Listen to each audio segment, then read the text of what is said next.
Bogor, Jawa Barat. Kita dengarkan pernyataan dari Presiden Joko Widodo. Assalamualaikum warahmatullahi wabarakatuh. Bapak Ibu, saudara-saudara sebangsa setanah air,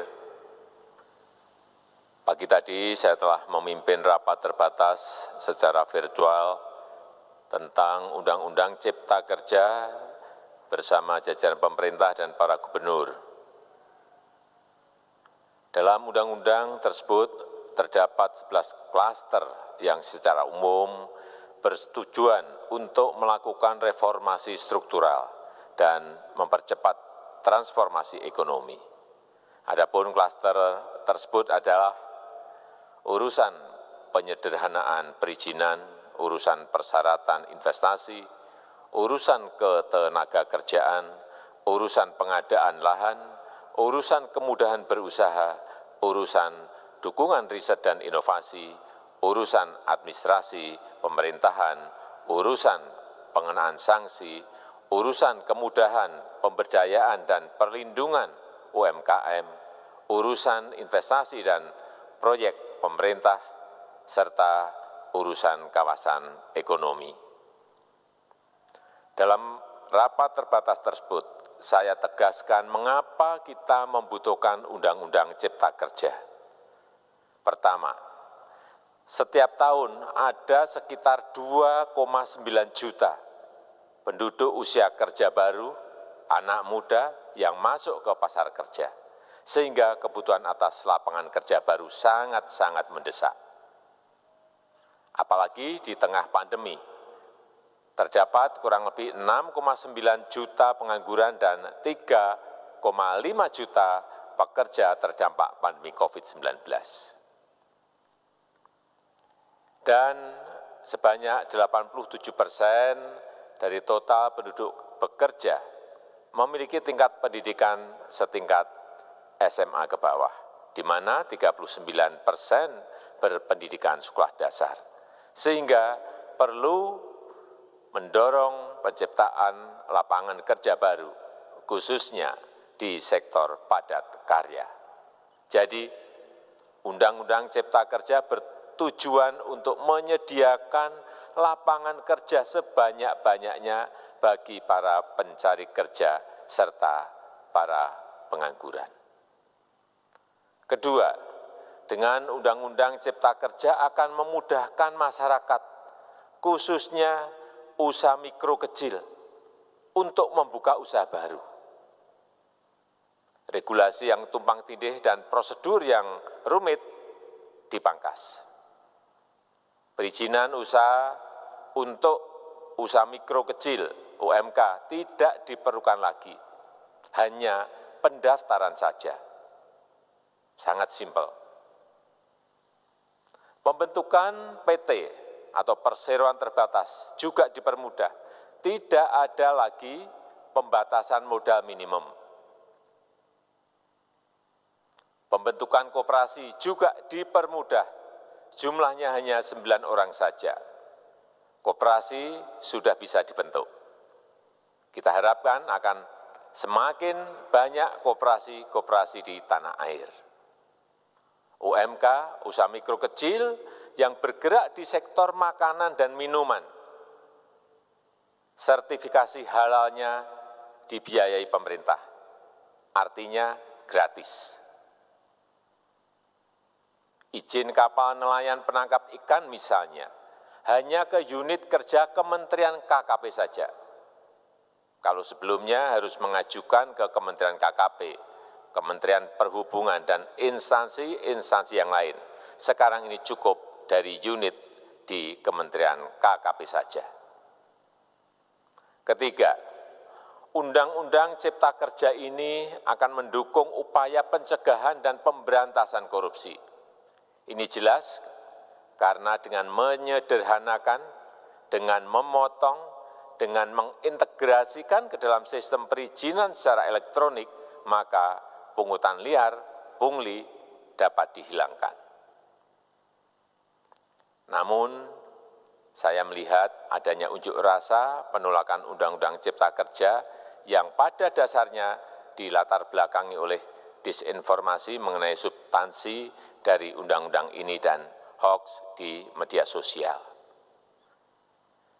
Saya ambil contoh, ada informasi yang menyebut tentang penghapusan UMP, upah minimum provinsi, UMK, upah minimum kota kabupaten, UMSP, upah minimum sektoral provinsi. Hal ini tidak benar, karena faktanya upah minimum regional, UMR, tetap ada. Ada juga yang menyebutkan bahwa upah minimum dihitung per jam.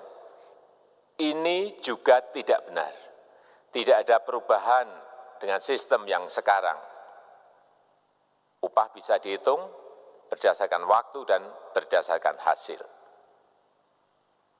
Kemudian adanya kabar yang menyebutkan bahwa semua cuti sakit, cuti kawinan, cuti khitanan, cuti baptis, cuti kematian, cuti melahirkan, dihapuskan.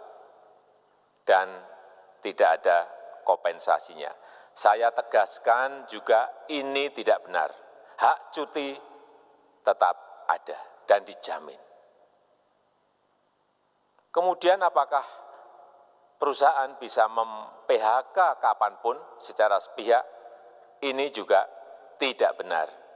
Yang benar, perusahaan tidak bisa me-PHK secara sepihak.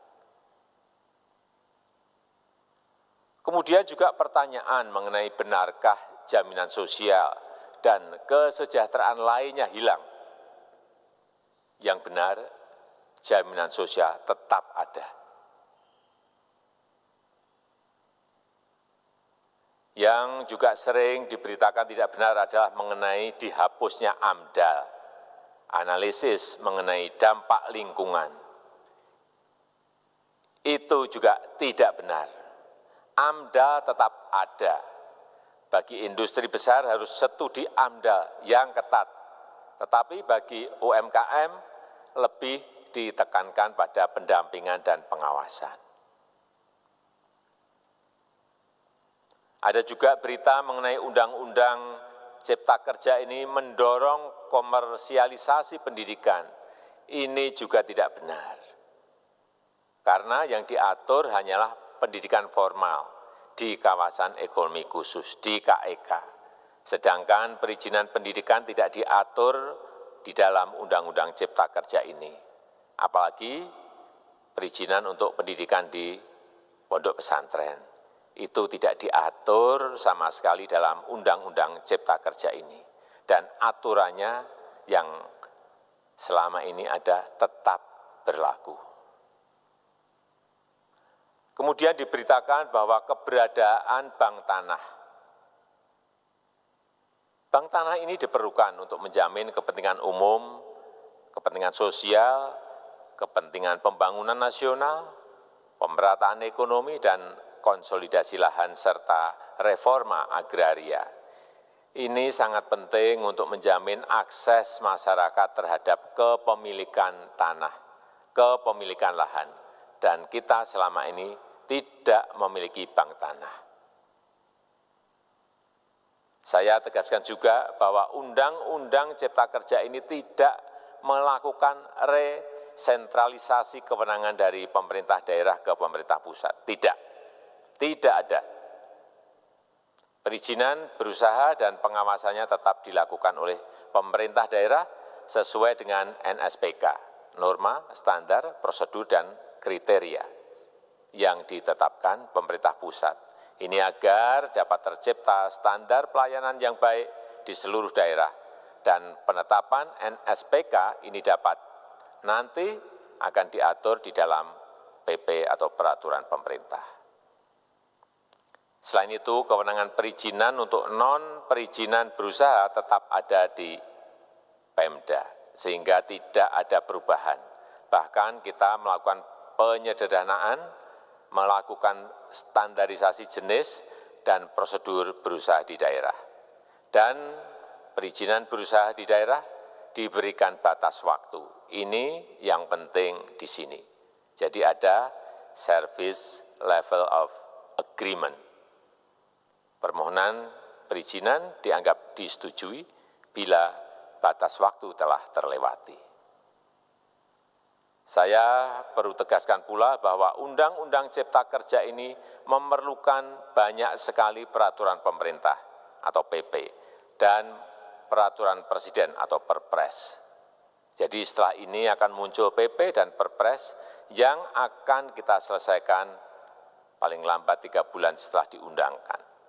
Kita pemerintah membuka dan mengundang masukan-masukan dari masyarakat dan masih terbuka usulan-usulan dan masukan dari daerah-daerah. Pemerintah berkeyakinan melalui Undang-Undang Cipta Kerja ini jutaan pekerja dapat memperbaiki kehidupannya dan juga penghidupan bagi keluarga mereka. Dan kalau masih ada, jika masih ada ketidakpuasan terhadap Undang-Undang Cipta Kerja ini, silahkan mengajukan uji materi atau judicial review melalui MK, Mahkamah Konstitusi. Sistem ketatanegaraan kita memang mengatakan seperti itu. Jadi, kalau masih ada yang tidak puas dan menolak, silahkan diajukan uji materi ke MK.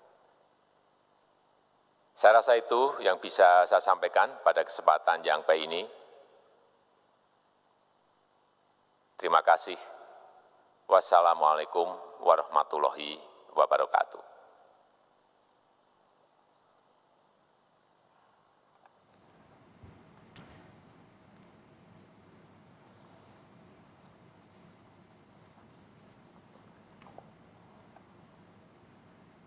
Itu dia, Saudara.